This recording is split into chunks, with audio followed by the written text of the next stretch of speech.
What's going on, you guys? Let me talk to you and welcome back to a brand new video. Now, today in this video we are going to be doing the review of WWE Clash at the Castle, which, as you all know, took place this past Saturday night at Scotland here in the UK.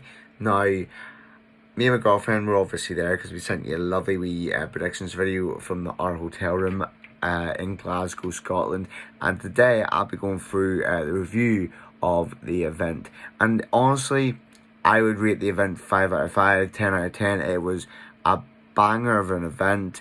The reactions were amazing. The crowd was amazing. Definitely a competing force for Backlash, for France, for Toronto, which will hold Money in the Bank, and then obviously Bash in Berlin, where the crowd in Germany will show us what they've got.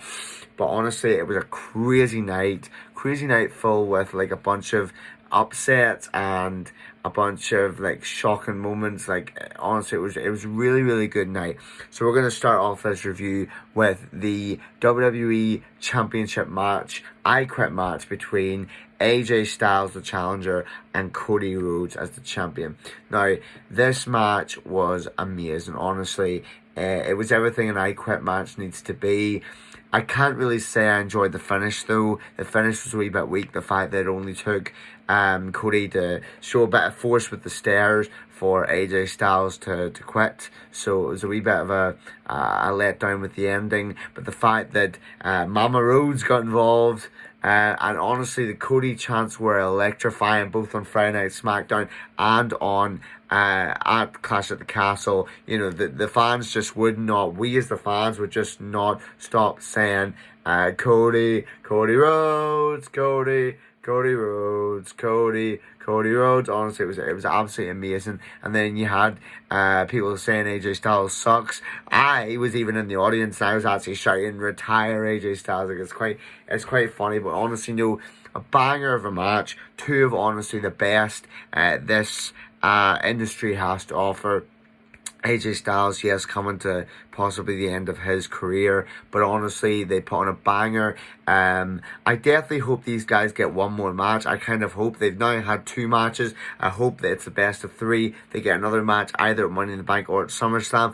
But with what happened after the match, with the fact that Cody Rhodes got attacked by Solo Sikoa and the Bloodline, and then Randy Orton and Kevin Owens came out, kind of gives me the feeling that we're either going to get Solo versus Cody at SummerSlam, which will then bring back Roman, hopefully. We want Roman!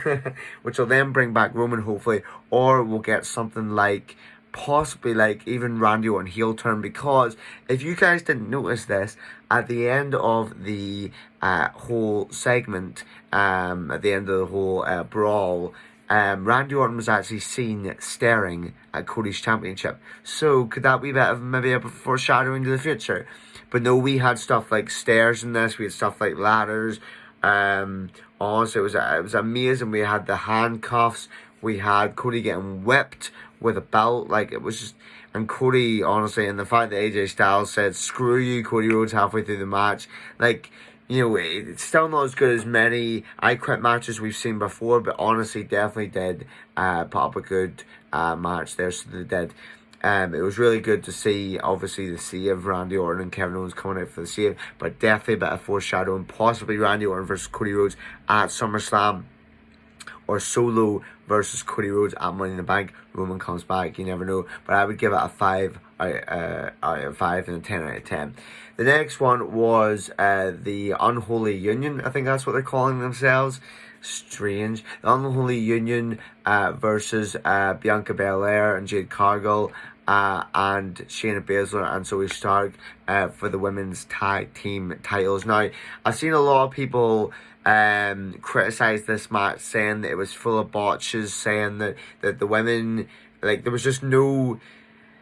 Like, it was a good match. Well, I can't really say it was a good match. I left. Me and my girlfriend left halfway through it. We did, because honestly, this wasn't really a match that we were invested in. Don't shit on us. Like, You know, if you have your opinions, you have your opinions, and I respect all opinions. So put your comments down below, you know, what you thought of this match here, of the women's tag team title matches. Alba Fire and Isla Dawn picking up the victory, which honestly made the crowd go electric, because they are from Scotland, so they are.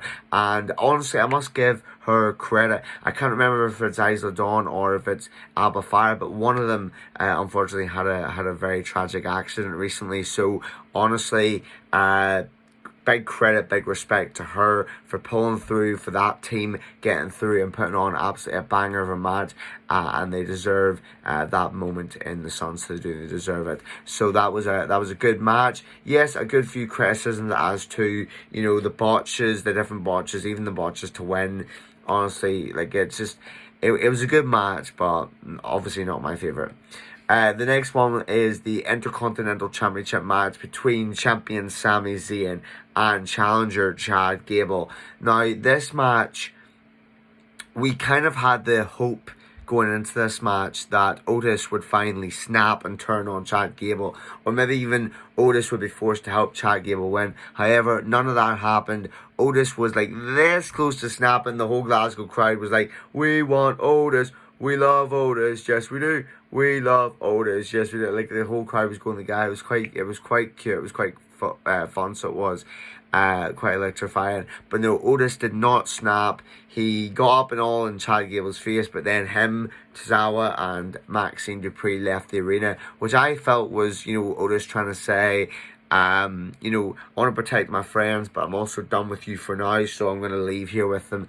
So that was good. And then Sami Zayn finally putting him and Chad Gable's rivalry to bed, hopefully, which is also very good. No, but honestly, it was a banger of a match. Absolutely loved it. Absolutely loved. The crowd would not stop chanting for Sami Zayn. The crowd would not stop. And the fact, don't know if you guys heard it, but the fact halfway through the crowd there was, "You're just a shit Kurt Angle. You're just a shit Kurt Angle." Like, they were actually saying that about Chad Gable, which is something I don't even think I've heard before. I don't think I've heard them chants before. So honestly, I love how when WWE goes to these different venues, like France for Backlash, Toronto for Money in the Bank, whatever they're going to be like, and, you know, Clash at the Castle, Scotland, you know, they all have their unique natural chants, which is honestly awesome. You know, in the United States, you got Cody, Cody, Cody. In England and Scotland, you've got like Cody, Cody Rhodes, Cody, Cody Rhodes. Like, honestly, it really is beautiful to see it. And it wasn't, like, see, before the match even started between AJ Styles and Cody Rhodes, I loved this. Before the match even started, I actually posted out my Instagram story. Before the match even started, the music died down, Cody Rhodes' theme song died down, and the crowd, we continued to sing his theme song. We continued to sing his theme song. Honestly, it was beautiful. It was absolutely beautiful. And then the crowd was even singing Randy Orton's theme song whenever he came out. Like, professional wrestling is cool again. It's beautiful. It's lovely. It's energetic. And the fans, oh, you just love to see it when the fans are interacting with their favourite superstars in that way. But no, I honestly called it. I called it that Cody Rhodes would defeat AJ Styles.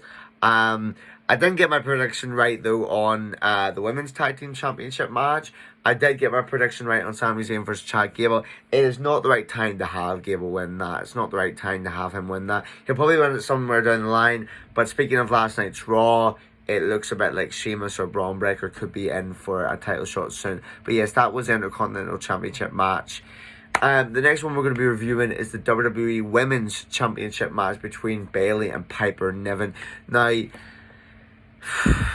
I don't blame one bit for WWE, you know, keeping Bayley as the champion. Like, I don't know why a lot of, you know, Scottish fans and a lot of English, you know, I don't know why a lot of WWE fans would be pissed at that. Piper Niven is not a main eventer. She's not even ready for the main event.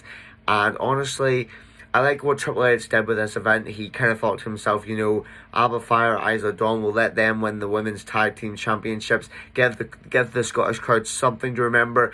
But Piper Niven, it was a mixed arena. I would say that it was definitely a mixed arena. You had some people saying Piper Niven, and then you had other people saying, "Hey, Bayley, ooh, ah, I gotta know, oh, would you be my girl?" Like, honestly, it was funny to hear that mix of like it was funny to hear the the whole audience react, and the whole audience having fun. And honestly, it would be bad if they were just constantly booing Bayley because their hometown hero was in the match. Honestly, it'd be bad. But no, both of them put on a brilliant match.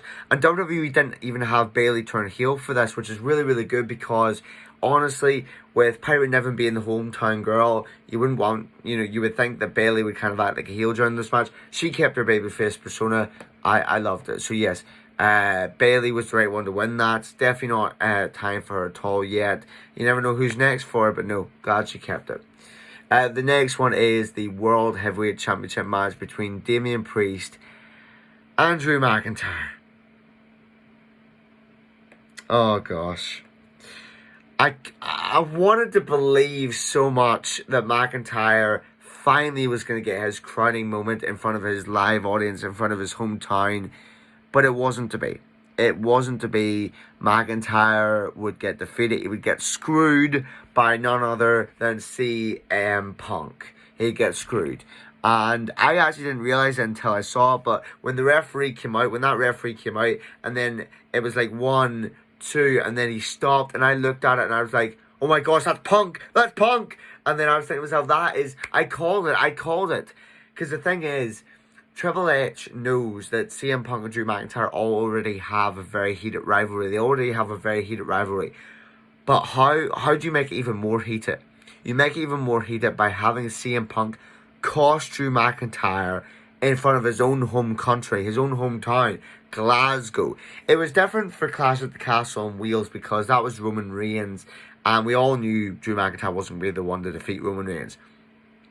But the fact that was Cardiff, that wasn't exactly Scotland, but the fact that this was Scotland, it just made it even more, like McIntyre was swearing and just like absolutely lost his mind after the match. There's videos of it.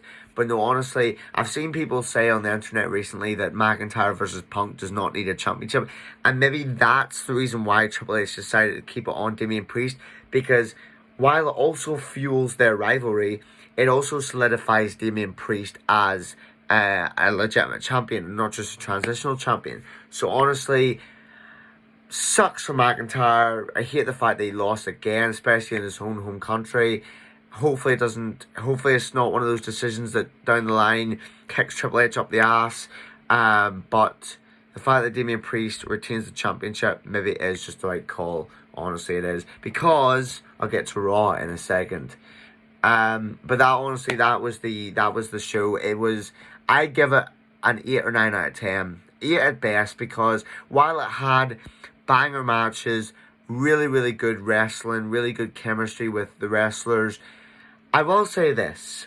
I was seeing quite a few criticisms of the stage for Clash, and I will say this. WWE, you gave us a castle over the ring. Like I actually pointed this out to my girlfriend when we were at SmackDown, when we were coming home that night. I said to her, that set was lazy.